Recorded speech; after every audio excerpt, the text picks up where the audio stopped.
Alors, on a voulu replacer, grâce à l'information qu'on a recueillie des consommateurs, et aussi des détaillants, et de tout le milieu du tennis, on s'est aperçu qu'il y avait un déficit d'image et de performance dans nos produits. On était devenu un petit peu le produit, ok, on achète du Wilson parce que c'est une marque de tennis sympa, ça marche bien, la raquette, Federer, etc. Malheureusement, on n'avait plus l'image performance. Et la force de la plateforme Hammer Sport, qui délivre aujourd'hui donc plusieurs marques au groupe, c'est d'avoir cette volonté et cette capacité d'innover et de ramener de la performance dans les produits. Notre leitmotiv au quotidien, c'est la performance. A-t-on délivré la bonne performance pour le consommateur, pour le joueur? On commence toujours d'ailleurs par le top de la pyramide, on s'adresse toujours aux très bons joueurs, afin d'ensuite dérouler sur entre guillemets, la masse. Mais nous avons cette volonté toujours de livrer le top pour les athlètes, pour les joueurs, afin d'en découvrir la quintessence, j'ai envie de dire, ultime, et d'être capable ensuite d'améliorer tout le reste de l'offre. Donc on s'est aperçu que le sport avait changé, il s'était accéléré. Donc 20 km/h plus vite en 20 ans, ça ce sont des statistiques sur le sport qu'on a pu avoir.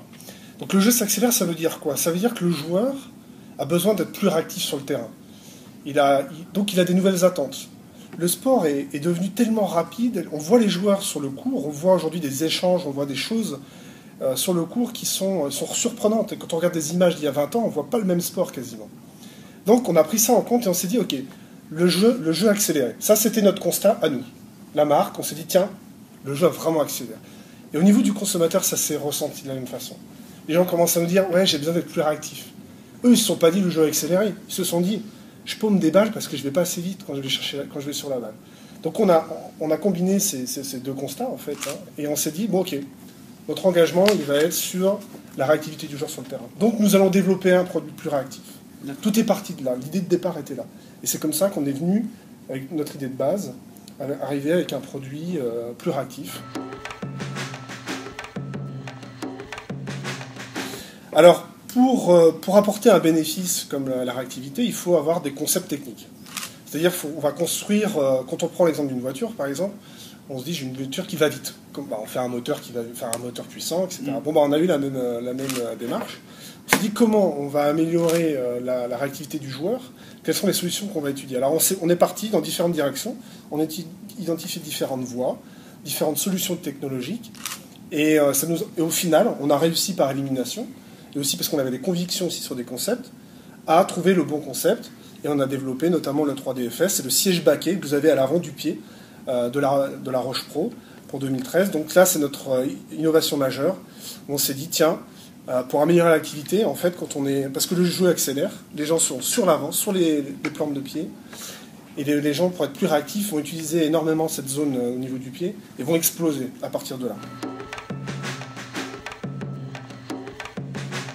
Deux éléments techniques très forts qu'on appelle donc l'endofit. L'endofit, c'est une enveloppe interne. Alors c'est amusant parce que c'est un concept qui vient directement de chez Salomon. C'est un brevet qu'on a déposé chez Salomon dans le running qu'on va utiliser dans la chaussure Wilson. Donc c'est un enveloppement interne, une chaussette interne qui permet une stabilité accrue au niveau du coup de pied dans la chaussure. Donc ça, c'était le deuxième élément. Et en fait, vous êtes enveloppé et c'est la continuité de ce qu'on a à l'avant-pied qui se retrouve à l'intérieur de la chaussure. Et le troisième élément qu'on a mesuré, auquel on a répondu, c'est toujours dans l'optique d'être plus réactif. On s'est aperçu qu'en fait, plus on était près du sol et plus on était réactif. Vous prenez l'exemple d'une Formule 1. Une Formule 1, elle est à quelques centimètres du sol. Un 4x4, c'est à des années-lumière du sol. Donc forcément, le comportement n'est pas du tout le même. Et donc pour être très près du sol, il a fallu qu'on abaisse un petit peu la chaussure. Ça ne se faisait pas tellement sur le marché, c'est quelque chose d'assez unique. Et en fait, on s'était aperçu qu'en baissant donc la différence de hauteur entre le talon et l'avant du pied, on augmentait en fait la réactivité du joueur. Et pour en arriver à bien définir le bon niveau d'écart entre l'avant-pied et la hauteur du talon, on est passé par beaucoup d'itérations. On est parti de la moyenne du marché qui est à 12 mm. Et on est descendu à 0. Et on s'est dit non, 0 ça va pas. 4 ça va pas. 6, tiens, on commence à tenir quelque chose. Et c'est grâce à notre ressource testing. Ils ont un service plus. Il y a un historique au niveau du groupe Hammer. On a l'habitude de faire de la customisation, ça a démarré dans le ski, ça a démarré dans le snowboard, et depuis quelques années, on fait ça aussi dans la chaussure, donc de trail running et de running. Et en fait, on s'appuie sur cette force parce que ça nous permet, d'une part, que tous les joueurs, enfin tous les athlètes qu'on équipe, aient le meilleur chaussant possible. Et certains athlètes, de par leur historique personnel, de par leur corpulence, ont des besoins très particuliers. Il y a des coureurs, par exemple, de running, qui sont capables de mettre des chaussures en taille 45, mais qui ne remplissent quasiment pas le bout de la chaussure, parce qu'en fait, n'ont pas la bonne largeur de chaussure. Donc il faut s'adapter parfois, la chaussure doit s'adapter à la morphologie de l'athlète, du joueur. Et c'est pour ça qu'on travaille, on optimise les formes de pied pour que nos joueurs soient 100% confort dans nos chaussures, qu'il n'y ait pas de soucis.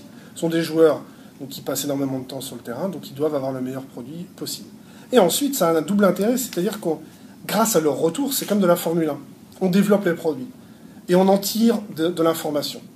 Quand par exemple Feliciano nous dit pour Wimbledon, le fait d'être très près du sol, pour lui, ça a énormément de sens. C'est un joueur très grand, les balles, les rebonds sont très bas, il a besoin de se baisser énormément, il a besoin d'être très près du sol.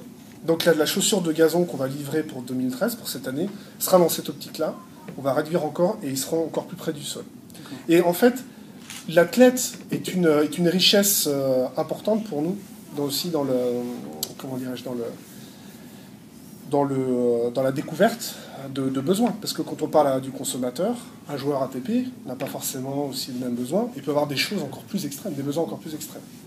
Donc on a découvert aussi, grâce à certains joueurs, des choses qu'on pouvait améliorer sur nos produits.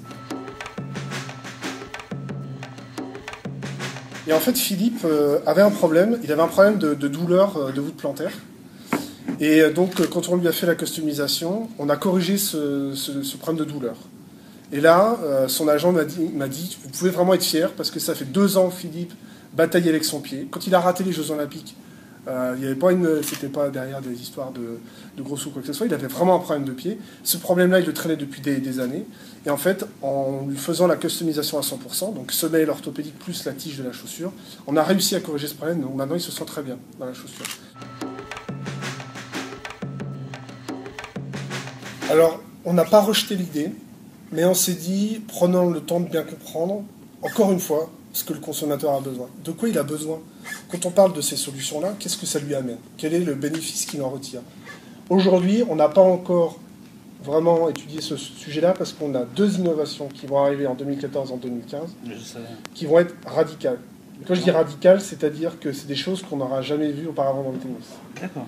Alors, je ne peux pas en dire plus parce qu'on veut garder le secret, mais... On est dans des idées de matière, on a des idées de design. Non, c'est plus loin, c'est du concept. D'accord. C'est des concepts de chaussures qui n'ont rien à voir avec ce qu'on se connaît aujourd'hui. D'accord. Et c'est par ces innovations-là, d'ailleurs, que notre marque arrivera demain à émerger du lot, parce qu'on va apporter quelque chose au consommateur final.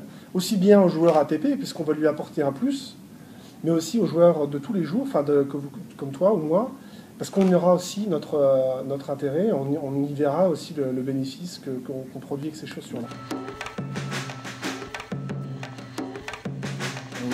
Mais j'ai envie qu'on se revoie dans un an, que je te présente le projet, et là j'ai envie de voir ta tête et de me dire, mais là les gars, mais vous êtes des grands malades.